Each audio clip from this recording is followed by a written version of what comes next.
дар арафаи таъҷили ҷашни 33-юми солгарди истиқлоли давлатии ҷумҳурии тоҷикистон рӯзи 7 сентябр дар донишкадаи тарбияи ҷисмонӣ ба номи ҷаҳонпаҳлавон Саид Муъмин Раҳимов мусобиқаи кушоди муассисаи давлатии мактаби махсуси варзишии захираҳои олимпӣ рақами 6 оид ба намудҳои гӯштини шаҳри Душанбе аз намуди гӯштини тарзи озод ва юнонурумӣ байни наврасон роҳандозӣ гардид.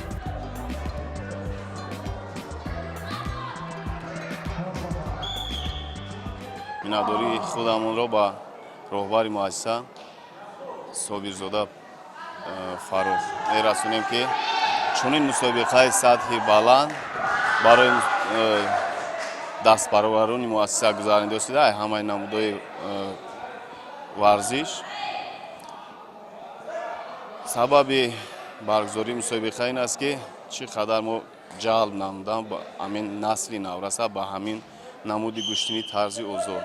Дар ин мусобиқа зиёда аз 80 нафар зиёдтар иштирок варзидоштанд ва дар оянда кӯшиш мекунем ки намуди гӯштина дар сатҳи муассиса баланд бардорем. дар мусобиқаи мазкур варзишгарони наврас бо омодагии хуб иштирок намуда барои маҷмӯи медалҳо миёни ҳам мубориза бурданд. сараввал рақобатҳои муқаддамотӣ доир карда шуд ва ғолибон навбат ба навбат роҳашонро ба марҳилаҳои асосӣ ҳамвор мекарданд. то расидан ба рақобатҳои финалӣ нерӯсанҷиҳои мушкил паҳлавононро пеш омад ва хуозмоиҳои ҷолибро дар рақобатҳои онҳо мо шоҳид шудем.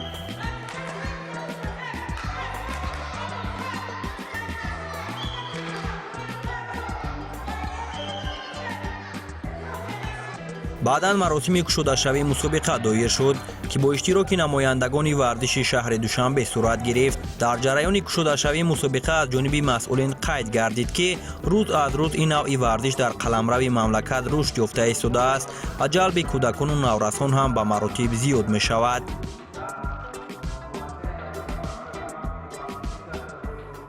варзишгарон аз 6 толор иштирок доранд дар ин ҷамъ. аз клуби варзишии Кони Гурд шогирдои мо иштирок карда шуданд дар байни 10 вазн иштирок карда шуданд дар чанд вазно соҳиби ҷои намоён гашта истоданд. сипас рақобатҳои финалии мусобиқа оғоз гардид ва дар ҳар вазн довталабон барои ба даст овардани унвони қаҳрамонӣ муборизаро оғоз карданд. аввалин шуда финали вазни то 29 килограмм миёни Муҳаммад Саидов ва Умар Каримов сурат гирифт ки бо бартарии имтиёзҳо Муҳаммад ғолиб гардида ҷои аввалро ба даст овард.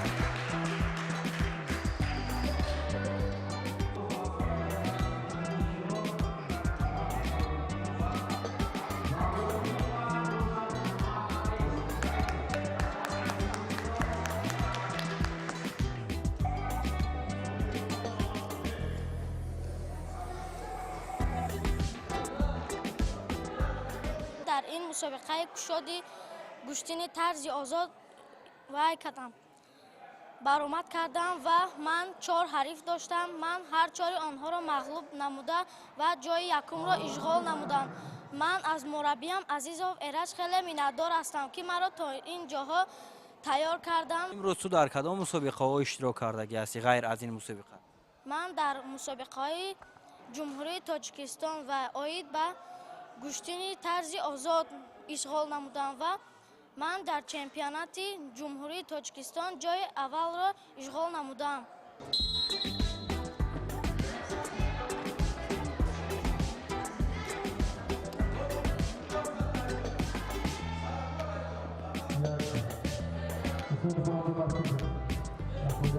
дар финали вазни то 32 кило абдулазиз мирзорахимов бо иброҳим артиқов андари майдони рақобат гардиданд.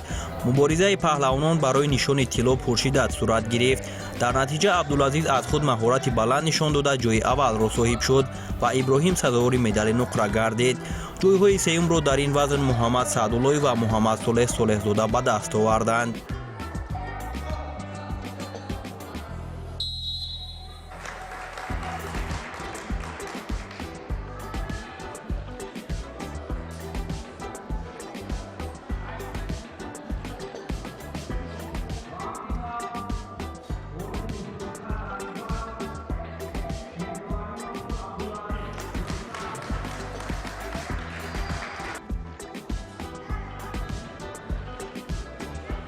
طولی 5 سال می شود که در گشتنی طرزی آزاد مشق میکنم و در این مسابقه سزاوار جای اول شدم و من میانتداری خود را با استاد خودم عزیز ایرج پیشنهاد میکنم و از آن تشکر میکنم که مرا به این مسابقه تیار کرد و میخواهم که در دولت‌های دیگر رفته پرچم برداری تاجیکستان شوم.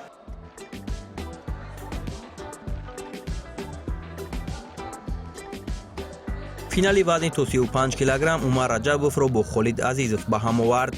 то расидан ба марҳилаи ниҳоӣ ин паҳлавонон рақобатҳои диданиеро нишон доданд, лекин дар рақобати финалӣ умар ба рақиб ҳеҷ имконияте надод ва тавонист ки бо ҳаракатҳои зебояш ғолиб шаваду медали тиллоро ба гардан овезад.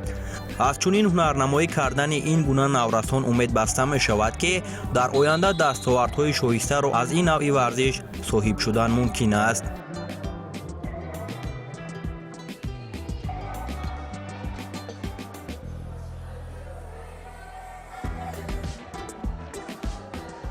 مسابقه گشتن طرز آزاد جای اول را اشغال کردم در وزن 35 کیلوگرم. من میخوام در آینده پرچم تاجیکستان را بلند بردارم و در مسابقه دیگر دولت ها اشتراک کرده سزاوار جای اول گردم. من طول 8 سال میشود که در این نمود ورزش مشق و تمرین میکنم. من در این دوام 8 سال مشق تمرین کردم، در مسابقه جمهوری اشتراک کردم و جای اول را اشتغال نمودم و بعد از جمهوری تاجیکستان بیرون رفتم سزاوار جای دوم و سوم گشتم.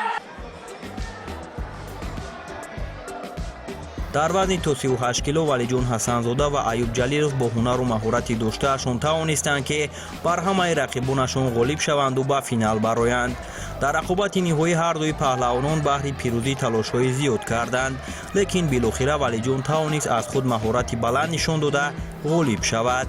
ҳамин тавр ӯ сазовори медали тилло гардида унвони қаҳрамониро дар мусобиқаи имрӯза моли худ кард.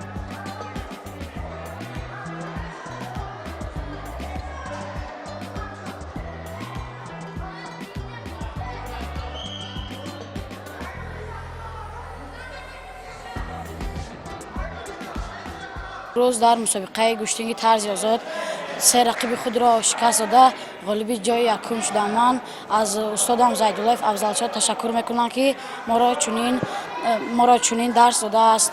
من میخواهم که در آینده پرچم برداری جمهوری تاجیکستان شوم.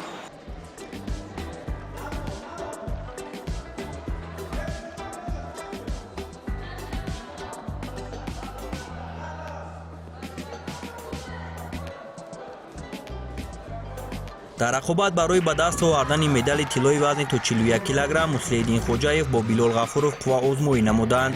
рақобати паҳлавонон аз рӯи натиҷаи имтиёзҳо ба асоди хоҷаев хотима ёфт ва ӯ сазовори ҷойи аввал гардиду билол медали нуқраро соҳиб шуд. медалҳои биринҷиро бошад рамазон салимов бо меҳроб азизов аз они худ карданд.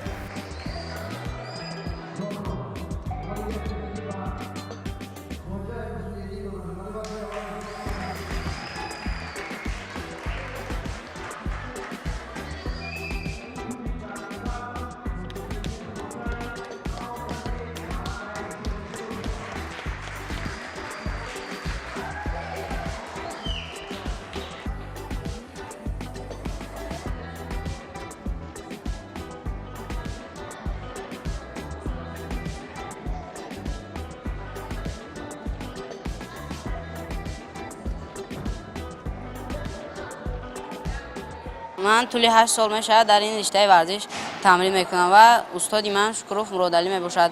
من در این 8 سال ورزش کردنم به چند دولت ها سفر کردم، به دولت ازبکستان، قزاقستان و روسیه سفر کردم و در آنجا جایهای نمایان را اشغال نمودم. در آینده آرزو دارم که چمپیون المپیاد شوم.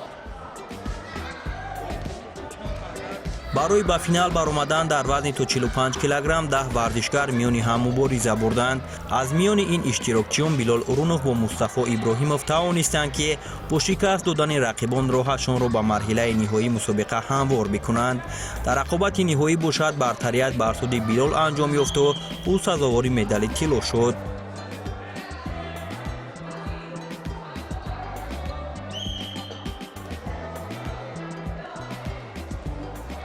امروز در مسابقه جای اول را اشغال کردم و 4 رقیب را برد کردم و میخوام که در آینده بازی‌های المپیاد اشتراک شوم و آرزویم هم هست که چمپیون المپیک شوم.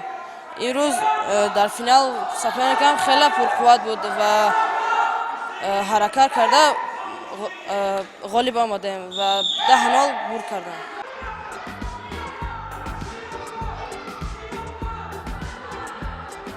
финали вазни то 48 кило бо рақобати Қадриддин Файёзов ва Мусайяб Абдиев доир гардид. поозмои ин ҷуфт бо талошҳои дуҷониба сурат гирифт ва ҳарду барои нишони тилло муборизаи шадид анҷом доданд. билохира баъд аз кӯшишҳову талошҳои ҳарду барои Қадриддин муяссар шуд ки рақибашро шикаст диҳаду ҷойи аввалро соҳиб гардад.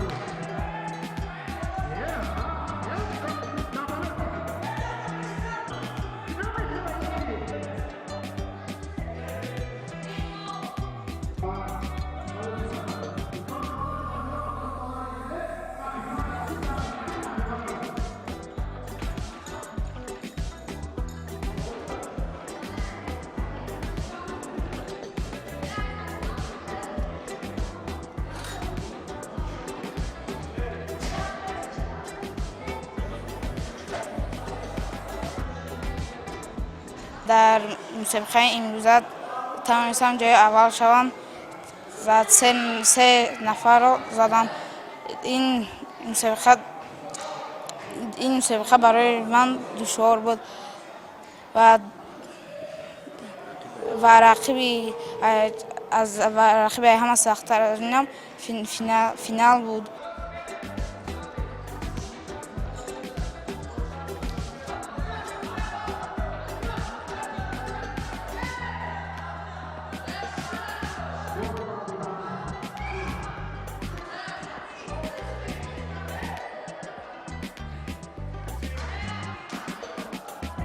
барои ба даст овардани медали тилло дар вазни то 51 килограмм Ибронов Аъзам тавонист ки дар баробари ҳамаи рақибонаш ғолиб шаваду медали тиллоро ба даст биёрад.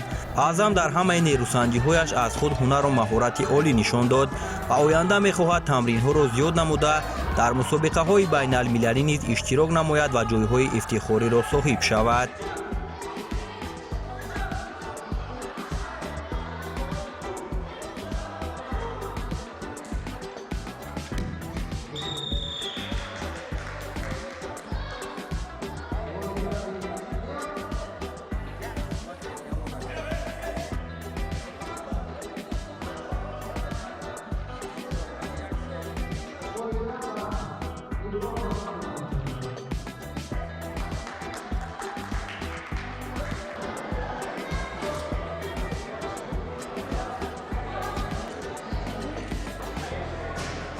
در مسابقه امروزه سزاوار جای اول گشتم و دور فینالی در من خیلی دشوار بود و من امروز غالب اومدم. من میخوام در آینده پرچمبردار ملت شوم.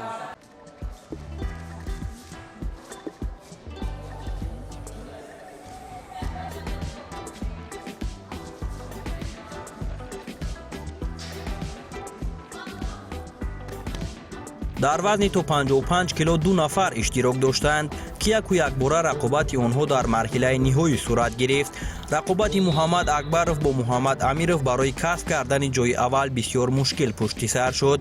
дар ин нерӯсанҷӣ акбаров тавонист ки аз худ маҳорати олӣ нишон дода ғолиб шавад. ҳамин тавр дар ин қувваозмоӣ муҳаммад акбаров медали тилло ва муҳаммад амиров медали нуқраро аз они худ карданд.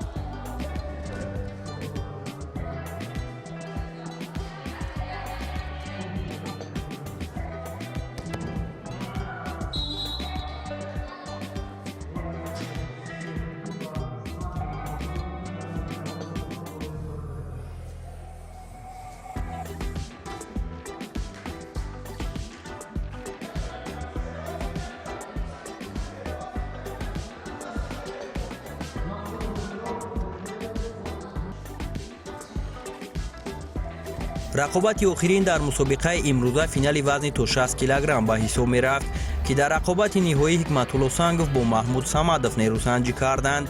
дар ин рақобат ҳикматулло аз худ маҳорат нишон дода ғолиб омад ва сазовори медали тилло гардид.